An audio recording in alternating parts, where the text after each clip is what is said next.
में संवेदना नहीं, संतुष्ट का भाव है। मणिपुर में क्या आपकी सरकार फेल हुई? राम मंदिर के निर्माण से भारतीय समाज में क्या बड़ा बदलाव हुआ? मणिपुर को एक मुद्दा बनाकर दिल्ली में राजनीति करनी है, एक्सेप्ट कर ले, अर्थात तिब्बत के ऊपर चीन का स्वायत्त शासी शासन को स्वीकार कर ले। भारत सरकार ने लिख दिया, we accept the Chinese sovereignty over Tibet, यानी हम तिब्बत पर चीन की संप्रभुता को स्वीकार करते हैं, क्योंकि शताब्दियों से तिब्बत से व्यापार होता रहा था। तो आप ये सोचिए, आप किस किस को गलती क्या क्या गिनाएंगे। इसीलिए मेरे विचार से हमें कोई जवाहरलाल नेहरू जी की गलतियां बताने में रुचि नहीं है, परंतु क्या करें, जब आप एक चीज बोलते हैं तो लिंक वहीं से निकल आती है। आज रशिया यूक्रेन की किस बात की लड़ाई है कि एनेक्सेशन कर लें, चाइना ताइवान में किस बात की लड़ाई है, इजराइल हमास में किस चीज की लड़ाई है। तो कि तक्षशिला या नालंदा जैसी यूनिवर्सिटी आप लोगों ने क्यों नहीं बनाई? अब तो 11 साल हो गए, जेएनयू पे सवाल उठे, बाकी सवाल उठे, आप लोगों ने ऐसी कोई यूनिवर्सिटी क्यों नहीं बनाई जिसमें जो गलतियां बताते हो कि हमारा एजुकेशन सिस्टम चेंज किया गया, उसको आप वहां डाल देते ताकि हमारी आने वाली पीढ़ियां उस हिसाब से ग्रो होती। आइए दोस्तों, देखते हैं आज सुधांशु त्रिवेदी और शुभांकर मिश्रा की पॉडकास्ट में कैसे इजराइल हमास और सारे जो विश्व युद्ध हो रहा है, ये जियोपॉलिटिक्स के हिसाब से किस राजनीति और किस रणनीति पे आज ये युद्ध छिड़ा हुआ है पूरी दुनिया में, जानते हैं इस पॉडकास्ट में। आप लोग पूरा वीडियो देखिएगा और अपना प्रतिक्रिया ज़रूर दीजिएगा। भारत में बीजेपी पार्टी ने किस तरह एक नई रणनीति और नया राजनीति की शुरुआत की है और इसके लिंक राम मंदिर से कैसे जुड़ा हुआ है, राम मंदिर बनाने का रीजन क्या था, जानेंगे इस पॉडकास्ट में। स्तर का नेता बताइए, यही बड़ी मजेदार बात है। आप कंपैरिजन शुरू करते हैं और ये सारा का सारा प्रॉब्लम शुरू कहां से हुआ? जब सोनिया जी ने 2007 में मौत का सौदागर शब्द प्रयोग किया। सोनिया जी उस समय रूलिंग पार्टी की चीफ थी, उस समय भारत के सबसे पावरफुल नेता थी, उनके स्तर से बात शुरू हुई और तब यह बात यहां तक पहुंची। और बाकी छोड़िए, चलिए आप व्यक्ति की बात कह रहे हैं, ये बताइए, यहां तो पूरी पूरी कम्युनिटी के लिए इरेडिकेशन ऑफ सनातन धर्म, हिंदू धर्म का समूल नाश। फिर क्या है ये? कोरोना है, वायरस है, डेंगू है, मलेरिया है। फिर एक और मंत्री बोलता है, नहीं डेंगू मलेरिया वायरस मत कहिए, there has to be some social stigma attack to, इसको एचआईवी कहिए। मणिपुर में क्या आपकी सरकार फेल हो गई? क्योंकि फुल मेजॉरिटी गवर्नमेंट थी, उसके बावजूद राष्ट्रपति शासन लगा। मणिपुर का एक भी व्यक्ति सामने नहीं आया कि मैं चीफ मिनिस्टर बन जा रहा हूं, संभाल लूंगा। अमित शाह जी पहले गए भी थे, प्रधानमंत्री जी पर आरोप लगता है कि वो वहां नहीं गए। एक बहुत संवेदनशील विषय, क्योंकि पहले सरकारें थी, मणिपुर का इशू काफी कॉम्प्लिकेटेड है, लेकिन आप लोगों ने क्योंकि दावा किया था और आपकी सरकार ने किसान आंदोलन, जाटों का आंदोलन, मराठा आंदोलन, बहुत सारे आंदोलन को संभाला है, मणिपुर नहीं संभाल पाया। देखिए, मणिपुर का विषय बहुत संवेदनशील है और आपने जो कहा बिल्कुल, ये पिछले 50-60 वर्षों का कैरिडोर इफेक्ट है। हमारा जो पहला शासनकाल रहा वो मणिपुर में बहुत शांति और विकास का रहा। वो पहला मौका था जब मणिपुर में 2-2 साल तक ब्लॉकेड नहीं रहा। आज की स्थिति पर सरकार पूरी सतर्कता और संवेदनशीलता से उस पर नजर रखे हुए है और उसको नियंत्रित करने के लिए सीमावर्ती क्षेत्र है, बहुत सारी उसके अंदर संवेदनशीलताएं हैं और उसके अंदर एक सामाजिक भावनात्मक संवेदनशीलता भी जुड़ी हुई है। तो सरकार उन सारी चीजों पे बहुत सतर्कता और प्रामाणिकता से काम कर रही है। परंतु जो लोग राजनीति कर रहे हैं, मैं सिर्फ एक उदाहरण देना चाहता हूं। केंद्र सरकार के विरुद्ध अविश्वास प्रस्ताव आया मणिपुर को लेकर, मणिपुर विधानसभा में क्यों नहीं आया अविश्वास प्रस्ताव? प्रदेश का मुद्दा है, चल रहा था कि आने वाला, उसी लिए मगर आया ही नहीं। 2 साल हो गए, कभी नहीं आया। नहीं, इस बार चल रहा था। ये तो मैं 2023 फजीहत से बचने के लिए 2023 की बात कर रहा हूं। अब आइए, प्रस्ताव आया मणिपुर को लेकर। आज तो डिजिटल डाटा का जमाना है, जाके चेक कर लीजिए, 5% भी मणिपुर पे नहीं बोला गया। प्रस्ताव लाया गया मणिपुर पे, विपक्ष के सारे वक्ताओं का स्पीच जाकर कोई डिजिटली चेक कर ले, 5% नहीं बोला गया मणिपुर के ऊपर। सब इधर उधर की तमाम बातें बोली गई, जिसमें राहुल गांधी जी हिंदुत्व भी समझाते रहे, अडानी भी लाते रहे, फलाना लाते रहे, सब कुछ। इसका मतलब साफ है, मणिपुर को एक मुद्दा बनाकर दिल्ली में राजनीति करनी है। मणिपुर के प्रति संवेदना के साथ समाधान के लिए नहीं सोचना है। ठीक है। एक कई बार तंज में लोग सवाल पूछते हैं आपको कि नेहरू जी ने और कितनी गलती की थी? मेरे विचार से कुछ भी होता है तो होता है, नेहरू जी पे डाल दिया गया, उन्होंने ये किया था। नहीं, selected works of Jawaharlal Nehru जो लोग पढ़ लें, वो तो इतने सारे वॉल्यूम है, दर्जनों तो वॉल्यूम है। अगर लोग पढ़ लें तो उनको समझ में आएगा कि गलतियां जो हैं वो उनकी श्रृंखला कितनी बड़ी है। अब जैसे मैं सिर्फ 2 उदाहरण देना चाहता हूं जो बहुत कम लोगों को पता होगा। 1950 में के.एम. पणिक्कर, जब चीन तिब्बत में घुस गया था, KM. Panikkar was ambassador in China. वो भारत सरकार की तरफ से एक लेटर लिखते हैं जिसमें लिखते हैं इंडिया एक्सेप्ट्स। चाइना ने डिमांड यह की थी कि भारत तिब्बत पर चीन की सुजरेनिटी एक्सेप्ट कर ले, अर्थात तिब्बत के ऊपर चीन का स्वायत्त शासी शासन को स्वीकार कर ले। भारत सरकार ने लिख दिया we accept the Chinese sovereignty over Tibet, यानी हम तिब्बत पर चीन की संप्रभुता को स्वीकार करते हैं। और उसके बाद जब संसद में यह विषय उठा तो उस समय विदेश राज्य मंत्री एक महिला थी, उनका मुझे नाम नहीं ध्यान है, उन्होंने जवाब में कहा कि नहीं, जो लिखा गया है वो राजदूत के द्वारा, वो सरकार का ऐसा विचार नहीं है। राजदूत ने बाद में अपनी किताब में लिखा है कि एम पणिक्कर ने बिल्कुल हमने सरकार के निर्देश पे किया, और यदि सरकार कह रही है कि ऐसा विचार नहीं था तो ऐसे राजदूत को तो डिसमिस कर देना चाहिए था, कार्रवाई कर देनी चाहिए थी।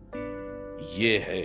दूसरा, 21 जून 1952 को जवाहरलाल नेहरू से पूछा गया प्रेस कॉन्फ्रेंस में कि आपने क्या चीन के सैनिकों को रसद दी है जब वो चीन तिब्बत में अत्याचार कर रहे थे। उन्होंने कहा हाँ, हमने उनको थोड़ा सा राशन पहुंचाया है ताकि वो जीवित रह सके, और वो थोड़ा सा राशन हजारों टन चावल था, और उसकी बगैर चीन की सेना भूखों मरने लगती और उसे वापस जाने की जरूरत पड़ती। क्यों? क्योंकि ल्हासा से जो नियरेस्ट शहर था चीन का वो था चेंगडू, वो 2000 किलोमीटर से अधिक दूरी पे था, और उस जमाने में तिब्बत में ऐसी सड़कें नहीं जैसी आज हैं, बड़ी टूटी फूटी सड़कें थी। भारत से 250 पौने 300 किलोमीटर के दूर में था तवांग से, और भारत की तरफ सड़कें अच्छी थी क्योंकि शताब्दियों से तिब्बत से व्यापार होता रहा था। तो आप ये सोचिए आप किस किस को गलती क्या क्या गिनाएंगे। इसीलिए मेरे विचार से हमें कोई जवाहरलाल नेहरू जी की गलतियां बताने में रुचि नहीं है, परंतु क्या करें, जब आप एक चीज बोलते हैं तो लिंक वहीं से निकल आती है। ठीक है, और वो भी आप ये समझिए जब आप उन्हीं के खानदान को लेके चल रहे हैं तो वो गलतियां तो फिर निकलेंगी। मैं कुछ धर्म को लेके सवाल थे, लेकिन एक सवाल मेरे मन में सर ये आया कि तक्षशिला या नालंदा जैसी यूनिवर्सिटी आप लोगों ने क्यों नहीं बनाई? अब तो 11 साल हो गए, जेएनयू पे सवाल उठे, बाकी सवाल उठे, आप लोगों ने ऐसी कोई यूनिवर्सिटी क्यों नहीं बनाई जिसमें जो गलतियां बताते हो कि हमारा एजुकेशन सिस्टम चेंज किया गया, उसको आप वहां डाल देते ताकि हमारी आने वाली पीढ़ियां उस हिसाब से ग्रो होती। देखिए, आपने बहुत अच्छी बात कि तक्षशिला या नालंदा जैसी यूनिवर्सिटी आप लोगों ने क्यों नहीं बनाई? अब तो 11 साल हो गए, जेएनयू पे सवाल उठे, बाकी सवाल उठे, आप लोगों ने ऐसी कोई यूनिवर्सिटी क्यों नहीं बनाई जिसमें जो गलतियां बताते हो कि हमारा एजुकेशन सिस्टम चेंज किया गया, उसको आप वहां डाल देते ताकि हमारी आने वाली पीढ़ियां उस हिसाब से ग्रो होती। देखिए, आपने बहुत अच्छी बात कही है। हमारी सरकार ने आने के बाद 2020 में पहली बार नई एजुकेशन पॉलिसी लेके आई जिसमें आमूलचूल परिवर्तन एजुकेशन की फील्ड में किया गया। जैसे मैं एक उदाहरण देना चाहता हूं, इससे पहले क्या होता था, 3 इयर्स का डिग्री कोर्स है, 2 साल के बाद कोई बच्चा तीसरा साल नहीं कर पाया तो उसका पूरा बेकार हो गया। हमने उसका बिल्कुल अलग अलग सर्टिफिकेशन कर दिया है। केवल फर्स्ट ईयर करके हट जाएगा तो सर्टिफिकेट मिल जाएगा, सेकंड ईयर करके हट जाएगा तो डिप्लोमा मिलेगा, थर्ड ईयर करके हटेगा तो डिग्री मिलेगी, और फोर्थ ईयर भी कर लेगा तो ऑनर्स की डिग्री मिल जाएगी। फिर हमने रिसर्च के लिए एक अलग व्यवस्था की है, और ताकि इस ढंग की यूनिवर्सिटीज को डेवलप हो सके हमने करीब 600-700 यूनिवर्सिटीज और एक्स्ट्रा बनाई है। जहां तक आप नालंदा के बनाने की बात कर रहे हैं, मैं 2 बातें उस पैटर्न की बात कर रहा हूं, उस पैटर्न पे देखिए, पहले भारत के अंदर जो जागृति और स्वाभिमान उभरना शुरू हुआ है, वो आत्मविश्वास एक बार आ तो जाए, उसके बाद नालंदा की यूनिवर्सिटीज या तक्षशिला की यूनिवर्सिटीज कोई राज्य के द्वारा संचालित नहीं थी, ये पूरा समाज के द्वारा संचालित थी। इवन अगर आप ये भी ध्यान करें तो महाभारत में जब युधिष्ठिर के जुए वाला उल्लेख आता तो वो कहता है विश्वविद्यालयों, मंदिरों और उनकी संपत्ति को छोड़ के सारा राज्य दांव पे लगाता हूं। तो they were not considered the state subject. तो वो चीजें उभरेंगी, सरकार निश्चित रूप से उसकी भी व्यवस्था करेगी। और अगर आप देखें तो एंशियंट पांडुलिपियों को डिजिटाइज करने के लिए इसी बजट में एक मैन्यूस्क्रिप्ट वाला व्यवस्था की गई है। ये सब शुरुआत है ताकि हम पहले उनको डिजिटाइज करके, उनको ट्रांसलेट करके उस नॉलेज सिस्टम। अब आप एक छोटी सी बात देखिए, WHO में एक सेंटर बनवाया, सेंटर फॉर ट्रेडिशनल मेडिसिन, और उसका केंद्र भारत के जामनगर में बना, क्योंकि सबसे स्ट्रक्चर्ड ट्रेडिशनल मेडिसिन का अगर डॉक्यूमेंट्री एविडेंस है तो आयुर्वेद के रूप में हमारे पास है। तो अगर आप देखें तो ये धीरे धीरे धीरे धीरे ये चीजें उभरती हुई आगे दिखाए, और चूंकि ये सिविलाइजेशनल चीज है, it will take 1 or 2 generation to establish. ठीक है, अब मैं चाहूंगा छोटे छोटे आप जवाब दीजिएगा क्योंकि आपका भी समय है, मैं उसका ख्याल रखते कह रहा हूं।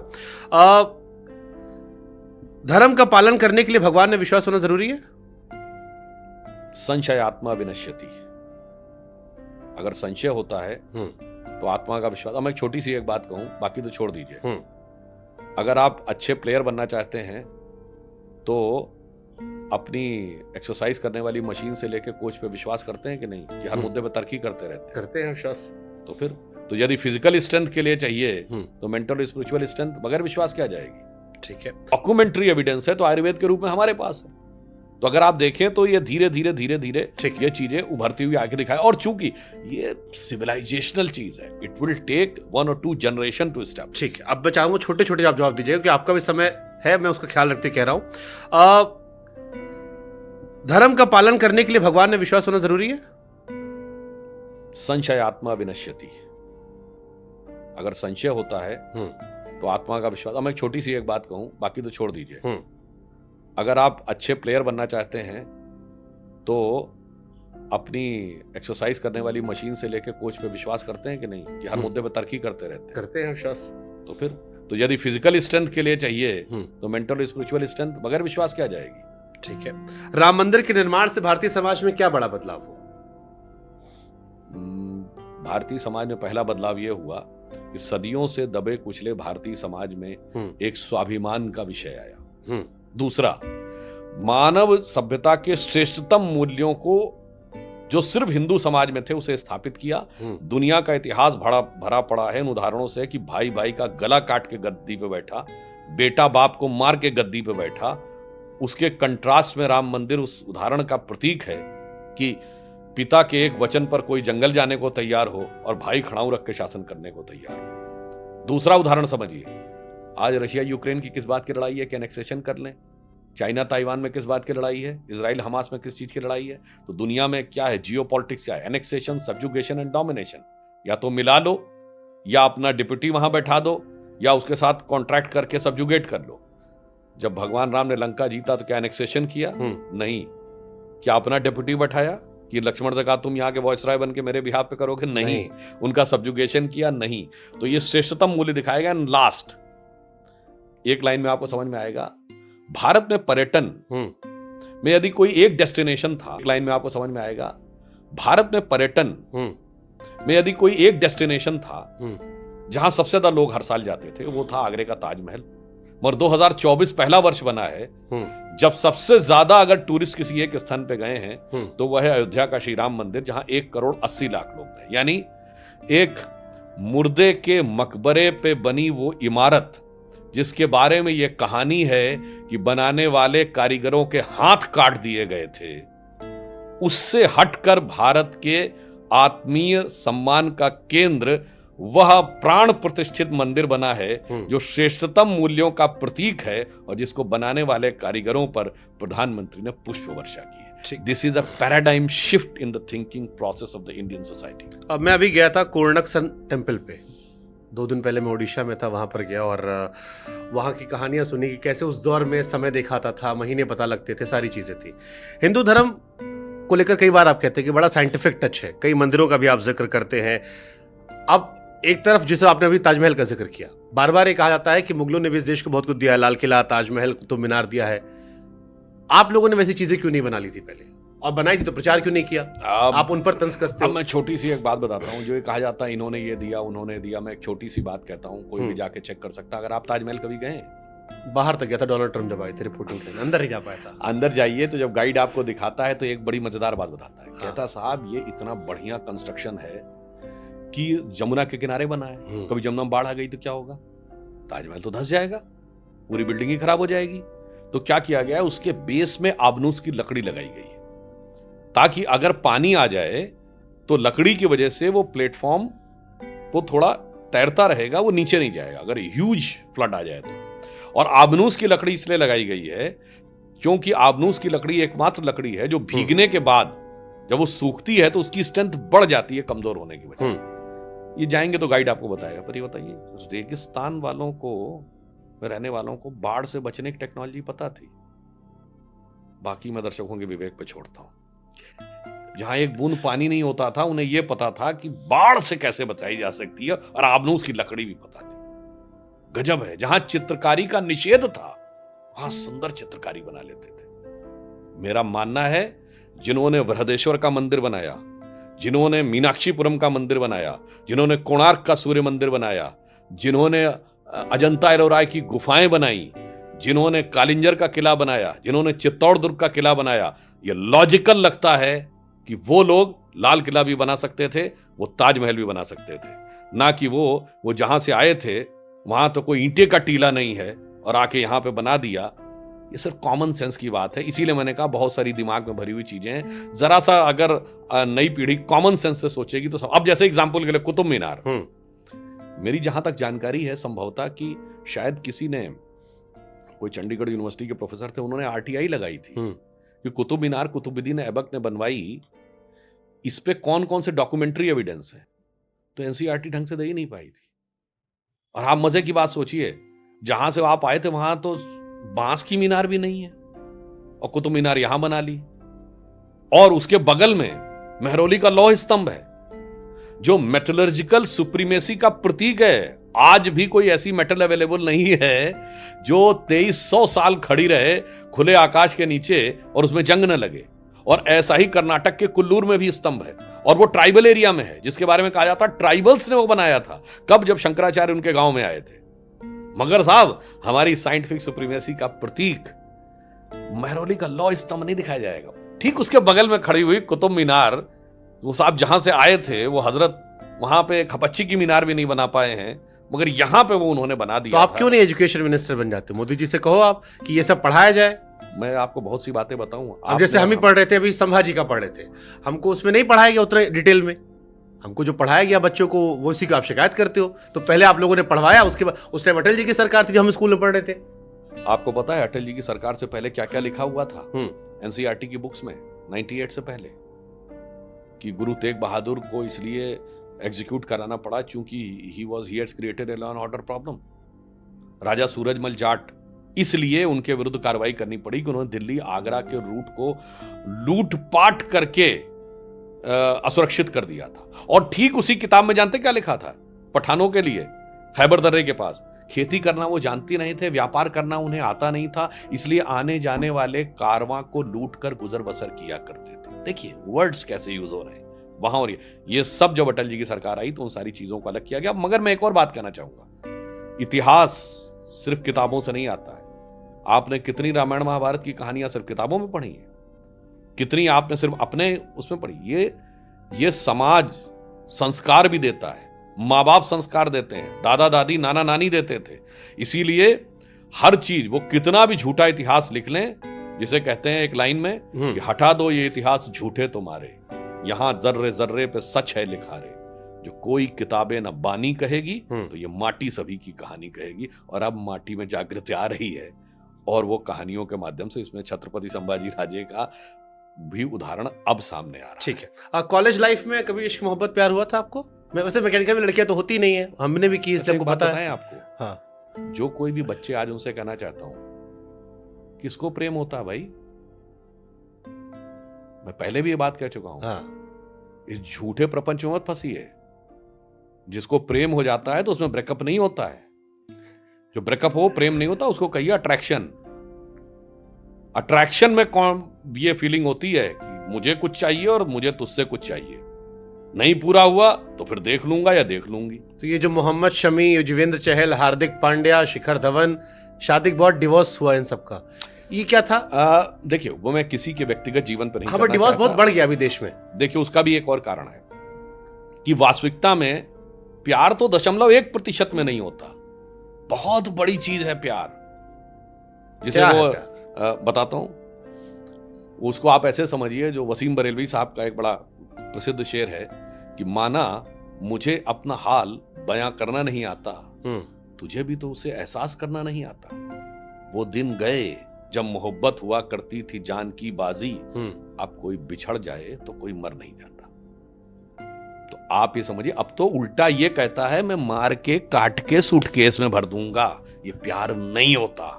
मैं सब यंग बच्चे बच्चियों से कहूंगा, प्यार एक बहुत एसोटेरिक किस्म की चीज है। ये जस्ट एक मियर फिजिकल अट्रैक्शन को मार्केटिंग फोर्सेस और वो सारी फोर्सेस जो भारतीय परिवार को तोड़ना चाहती हैं, आपके मन में प्यार के रूप में भरने का प्रयास करती हैं। प्यार एक अलग अनुभूति, और प्यार भारत में मल्टी डायमेंशनल है। ये प्यार सिर्फ एक लड़का लड़की के बीच में क्यों होगा जी? हमारे यहां प्रेम इतना बहुआयामी है। मुझे अपनी मिट्टी से भी प्रेम होता है, मुझे अपने देवता से प्रेम है, मां बाप से प्रेम है श्रवण कुमार, मित्र से प्रेम है कृष्ण सुदामा, अगर देखा जाए भाई भाई का प्रेम है राम लक्ष्मण, भरत का भाई के प्रति प्रेम है, वो देखिए राम और भरत, पति पत्नी का प्रेम है, अनेकों उदाहरण है, सावित्री सत्यवान। साहब ये इतना, और साहब सिर्फ भगवान का भक्त के प्रति प्रेम नहीं है, भक्त का भगवान के प्रति क्या प्रेम है कि जब सुदामा पहुंचे फटी धोती पहन के और उनके पैरों में भी वो बिवाई पड़ी हुई थी, भगवान कृष्ण क्या कहते हैं, ऐसे जो हाल बिवाइन के पग कंटक जाल लगे पुनि जोए, हाय महादुख पायो सखा तुम आए इते न किते दिन खोए, और देख कि सुदामा की दीन दशा करुणा करी के करुणा निधि रोए, पानी परात को हाथ छुयो नहीं नैनन के जल सो पग धोए। अरे प्रहलाद को बचाने के लिए भगवान आते हैं। अरे प्रेम इतना व्यापक है, इसे एक लाइन में अज्ञेय की पंक्ति में कहूंगा, क्या आज लोगों ने उसको इतना मतलब वैसा बना दिया है बड़े हल्के स्तर के ऊपर। लोग कहते हैं ना बड़ी शेरो शायरी और ये सारी चीजें। अरे जरा अज्ञेय की एक कविता सुनिए कि वे मुर्दे होंगे प्रेम जिन्हें अनुभव रस का कटु प्याला है, वे रोगी होंगे प्रेम जिन्हें सम्मोहनकारी हाला है, मैंने विदग्ध हो जान लिया, विदग्ध मतलब जलकर, मैंने विदग्ध हो जान लिया, अंतिम रहस्य पहचान लिया, मैंने आहुति बनकर देखा यह प्रेम यज्ञ की ज्वाला। और मैं कहना चाहता हूं, जो लोग लव कहते हैं तो उसके लिए क्या वर्ड यूज होता है? Everything is fair in love and war ना। इसका हिंदी क्या है? मैं पहले भी बोल चुका हूं, जंग और इश्क में सब कुछ जायज है। ना लव हिंदी का शब्द है, ना वॉर हिंदी का शब्द है, ना जंग हिंदी का शब्द है, ना इश्क हिंदी का शब्द है। किसी भी भारतीय भाषा या संस्कृत में आपने ऐसी कोई कहावत सुनी है प्रेम और युद्ध में सब कुछ अनुचित उचित है? ना, हमारे यहां प्रेम का एक त्याग है और युद्ध की मर्यादा है। इसलिए इस मैं कह रहा हूं इस छलावे में मत आइए। इसीलिए आजकल झगड़े, डाइवोर्स और एक दूसरे के प्रति अनेक प्रकार के जो बहुत जल्दी कटुता का भाव, क्योंकि जब आप सिर्फ अट्रैक्शन है तो रिपल्शन भी होगा। प्रेम में तो क्या होता है, एमलगमेशन हो जाता है, तो फिर रिपल्शन नहीं होता। ये प्रेम वाला आपने सब कहां पढ़ा सीखा? चलो हमको वो आ गया कि धर्म की रुचि थी, किताबें पढ़ ली, प्रेम आपने कहां अनुभव किया? ये भी हमको थोड़ा अपना अनुभव। कारण क्या है, आप ज्ञान योग, भक्ति योग और कर्म योग पढ़िए तो भक्ति क्या है, ये प्रेम का एक इवॉल्व्ड स्वरूप है। जैसे चाहे जिसे कहते हैं सेवक भाव की भक्ति या सखा भाव की भक्ति। सेवक भाव की भक्ति जो तुलसीदास की है और सखा भाव की भक्ति जो सूरदास की है, तो उसमें भी एक अलग प्रेम है। जैसे मैं उदाहरण बताना चाहता हूं, शायद आप में से बहुत लोगों ने जिन्होंने हिंदी साहित्य पढ़ा हो तो पढ़ाओ, पद्माकर बहुत बड़े कवि हुए हैं। पद्माकर ने बहुत अच्छी कविताएं ब्रज भाषा में लिखी। तो उनसे पूछा गया कि आपके जीवन का सबसे अच्छा छंद कौन सा था? वैसे उन्होंने एक से एक अच्छी लिखी है। तो अब उन्होंने उसका वर्णन दिया है कि जब भगवान कृष्ण की चिट्ठी लेकर उद्धव पहुंचते हैं गोपियों के पास, तो उनकी प्रतिक्रिया है वो ब्रज भाषा में थोड़ा, वो कहते हैं भेजे मन भावन के उद्धव के आवन की, सुनी ब्रज गावन व आवन सब लगी। यानी जैसे पता चला कि मन भावन का पत्र लेकर उद्धव आए, भेजे मन भावन के उद्धव के आवन की, सुनी ब्रज गावन व आवन सब लगी, सारी ब्रज गोपिकाएं आने लगी। और उझक की पद कंजन की अंजनी पे की पाती छाती छोहन सब लगी। यानी अपने पंजों पर उछलकर वो चिट्ठी को अपने हृदय से लगाती हैं, और हमको लिखो है कहाँ, हमको लिखो है कहाँ, हमको लिखो है कहाँ, कहन सब लगी। और एक और आपको बात बता दें, ये सारी चीजों में अल्टीमेटली ये सब कुछ आपके अंदर घटित होता है। इसीलिए मैंने कहा ये चीजें बहुत हाई लेवल की हैं। भारत में आइए, भारतीय संस्कृति को समझिए तो समझ में आएगा। बाहर के मतलब एक लास्ट में मैं एग्जाम्पल देना चाहता हूं, जिन बच्चों ने केमिस्ट्री अगर पढ़ी हो, नहीं पढ़ी तो जाके ये चेक कर लें। दो प्रकार के बॉन्ड होते हैं, दो एटम्स हैं, तो एटम्स में एक न्यूक्लियस होता है और उसके दोनों चारों तरफ इलेक्ट्रॉन्स चल रहे होते हैं। तो एक होता कोवैलेंट बॉन्ड जिसमें दोनों एटम्स के इलेक्ट्रॉन्स का साझा हो जाता है, और एक होता है इलेक्ट्रोवैलेंट बॉन्ड जिसमें एक ने इलेक्ट्रॉन दे दिया तो जिसने दे दिया उस पर पॉजिटिव चार्ज हो गया, जिसने ले लिया उस पर नेगेटिव चार्ज हो गया। तो because of the electromagnetic force दोनों एक हो जाते हैं। तो electrovalent bond is more strong, covalent bond is less strong, और अगर कोई शेयरिंग की ही नहीं तो बॉन्डिंग ही नहीं हुई। इसका अर्थ क्या हुआ? प्रकृति भी बताती है जब आप त्याग कर देते हैं तो बॉन्डिंग बहुत स्ट्रांग होती है, साझे की बराबरी की बॉन्डिंग हल्की होती है, और एकदम इंडिपेंडेंट रहेंगे तो बॉन्डिंग होती नहीं है। अच्छा, फेलर कैसे हैंडल करते हैं? फेलर क्या? अगर हार रहे हैं जीवन में, निराश हो रहे हैं, निराशा से कैसे ओवरकम करें? आप तो पॉलिटिशियन हैं, कई बार मनोकामनाएं नहीं पूरी होती होंगी, वो होता ना कि मेरी तपस्या में कुछ कमी रह गई। देखिए, उसका कारण ये है, मेरा मानना है, हाँ। भगवान पे भरोसा रखिए, विधि का विधान जान लाभ हानि सही है, और जाही विधि राखे राम ताही विधि रही है। सुंदर, ठीक है। ये मतलब मैं आपको बात बताता हूं कि ईश्वर में यदि आपका विश्वास है, आत्मविश्वास है, तो आप धोखा खा सकते हैं। आत्मविश्वास में गलती हो सकती है, ईश्वर के विश्वास में गलती नहीं हो सकती। जो होगा, जो हम हमारे साथ भगवान करेंगे वो सही होगा। हाँ, ये बात ठीक है उसकी। फिर अगर आप उस स्थिति में तो परीक्षा भी लेंगे, और वैसे ऐसा भी नहीं कह सकते जब बुरी स्थिति आती तो मन पे विपरीत प्रभाव पड़ता है, परंतु अगर आप इस प्रकार के भावों के साथ अपने को जोड़े रखें तो वो प्रभाव काफी कम हो जाता है, और आप जीवन में दूसरा रास्ता या नया रास्ता खोजने के लिए तैयार होने की मना स्थिति में बन सकते हैं। ठीक, एक सेगमेंट है यस या नो का, आपको सिर्फ हाँ ना में जवाब देना, बस छोड़ दूंगा मैं, खत्म। क्या कभी ऐसा हुआ कि आप किसी डिबेट में गए, कुछ गलत निकल गया और फिर आपको लगा कोई बात नहीं, इनको कौन सा पता है? नहीं। अच्छा, वैसे तो एक और बात तो आप बता दें, आज के जमाने में तो आदमी तुरंत मोबाइल पे चेक करता रहता है, और आजकल तो ऐसे ट्रोलर्स की फौज भी बैठी रहती है ना, कि जरा सा गलत हो तो आपको लेके भी आजकल इंस्टा पे बहुत फैक्ट चेक करने लगे लोग। हाँ, और मजे की बात ये है, वो ऐसी बातों पे चेक करते हैं कि मुझे बड़ा आश्चर्य लगता है कि यार, मतलब ये सिंपल सी चीजें नहीं समझ पा रहे। जैसे एग्जांपल के लिए मैंने एक बात कही कि चंद्रमा की गति से धरती के पानी पे असर पड़ता है, तो हमारे शरीर में धरती पे 70% पानी है और 30% लैंड है। हमारे शरीर में भी 70% पानी है और 30% सॉलिड है, और मन में 90% पानी है, ब्रेन में, तो इस पे असर नहीं पड़ता होगा। तो कह रहा है वो साहब, वो ग्रेविटी की इक्वेशन देखिए ये और वो, तो उसके हिसाब से। अरे मेरे भाई, विज्ञान की उस दृष्टि से समझो, ये ग्रेविटी की इक्वेशन से नहीं चलेगा। जैसे मैं एग्जांपल देता हूं, जब तक रिमोट नहीं आया था आज से 100 साल पहले, तो कोई कह सकता था कि एक रिमोट से क्या निकलता है, कि इलेक्ट्रॉन निकलता है। इलेक्ट्रॉन का वेट इतना कम है कि वो एक दीवार हिला सकता है ना। जब तक तुम फिजिक्स के सिद्धांत पे चलते रहोगे नहीं होता है। इलेक्ट्रॉन क्या करता है, उसमें प्रवेश करता है, और जो मॉलिक्यूलर स्पेस के बीच के इलेक्ट्रॉन से उनको एक्टिवेट करता है, उससे करंट जनरेट होती है, फिर करंट से एक डायनेमो क्रिएट होता है, और उससे मैकेनिकल फोर्स जनरेट होता है, और रिमोट के द्वारा चीज खुल जाती है। तो भाई, ये चंद्रमा का जो इफेक्ट आ रहा है, सिर्फ ग्रेविटेशनल पे नहीं, ये इंटरनल लेवल पे जाके समझो, तब समझ में आएगा। इसलिए मैं किसी के प्रति कोई अन्यथा भाव नहीं रखता हूं, सिर्फ मैं कहता हूं थोड़ी डेप्थ में जाइए, तब आपको समझ में आएगा। जैसे मैं एग्जांपल देना चाहता हूं, एटम बम बना था, ये प्रोजेक्ट मैनहट्टन।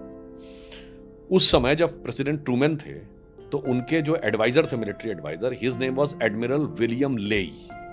उन्होंने कहा कि I am saying with firm conviction and it is scientifically proven कि this type of project will never take up, this bomb will never, an atom bomb will never come in reality. This I am saying an expert on explosive. ये सच था, वो गलत थोड़ी थे। Explosive जो होता है, जिसको विस्फोटक है, वो केमिकल एनर्जी के लेवल पे काम करती है, यानी मॉलिक्यूल्स के बीच के रिएक्शन के ऊपर एटॉमिक एनर्जी इनसाइड एटम काम कर रही थी। तब तक उनके नॉलेज के पैराडाइम में वो था ही नहीं। ठीक है। कभी अपनी पॉलिटिकल पार्टी का कोई स्टैंड जिससे आप डिसएग्री की हो? ऐसी तो कोई किसी विषय पर कभी ऐसा नहीं हुआ? जैसे बहुत सारे आपके पॉलिटिकल पार्टी के लोग नुपुर शर्मा वाले को लेकर स्टैंड नहीं करते, कि उन्हें लगता है कि स्टैंड ले सकते थे। यहाँ जो आपने बात की, एक बात समझिए, जो लोग हमारी पार्टी पर आरोप लगाते हैं भक्त, हमारे यहाँ ये अंतर है। आप कांग्रेस और किसी दूसरी पार्टी में एक कोई उनका ऑर्गेनिक सपोर्टर दिखाइए जिसने किसी मुद्दे के ऊपर गांधी परिवार की इतनी भी आलोचना कभी की। स्टैंड यूं चेंज हो जाता है और उसके बाद जय जयकार होती रहती है। मतलब राहुल गांधी जी 2014 में एक यंग बॉय वाली इमेज लेके आए, जिसको बाबा ब्रिगेड उस जमाने में कहते थे, और उन्होंने हिंदी में ईश्वर के नाम की शपथ ली, तब भी जय जयकार थी। फिर 2019 का चुनाव आया, अब वो जनेऊधारी हिंदू हो गए, कुर्ते के ऊपर जनेऊ पहन के, तब भी, और अपना गोत्र तक बताने लगे जाति के साथ, तब भी जय जयकार थी। फिर अब वो कार्ल मार्क्स वाली दाढ़ी बढ़ाकर और अंग्रेजी में ईश्वर के नाम की शपथ न लेके सोलमली एफर्ट होके और एकदम वो अल्ट्रा नक्सल वाली विचारधारा कहने लगे, तो भी जय जयकार थी। तो भाई असली भक्त तो वो हैं जिनका की कोई दीन ईमानी नहीं है। जो नेता ने कहा वो भक्ति हमारे यहाँ। तो कई ऐसे अवसर आए जब आपने सोशल मीडिया पे देखा होगा, हमारे ऑर्गेनिक सपोर्टर्स ने हमारा क्रिटिसाइज किया है, जैसे मैं कहता हमारी हूं, पार्टी का। नुपुर वाले पे तो खुलकर उस वाले अभी भी कर रहे एपिसोड पे किया, और भी कई हैं, मुद्दों और प्रियंका पे करा। गौतम को टिकट दे दिया, कई मुद्दों को। तो ये दर्शाता है कि हमारे लोग फिर भी हमारे यहाँ वास्तविकता में, तो किसी विषय पर आप साइड हुए कि पार्टी की विचारधारा से कुछ ना कुछ तो होगा ना सर? नहीं कहना चाह रहे होंगे। नहीं, ऐसी कोई बात नहीं। पार्टी के साथ तो कभी कोई ऐसी कोई विचारधारा नहीं रही। हाँ, कुछ एक हमारे अपने विचार थे, वो कभी। ठीक है, ऑफ द रिकॉर्ड हम पूछ लेंगे। राजनीति में युवा नेता कब तक रहते हैं? देखिए, यदि आप विपक्षी दल में हैं, हाँ, तो आप 54-55 साल में युवा नेता रहते हैं। आप बचपन के ही माने जाते हैं कि उम्र 55 की दिल बचपन का एक कहावत भी है। और 70 साल की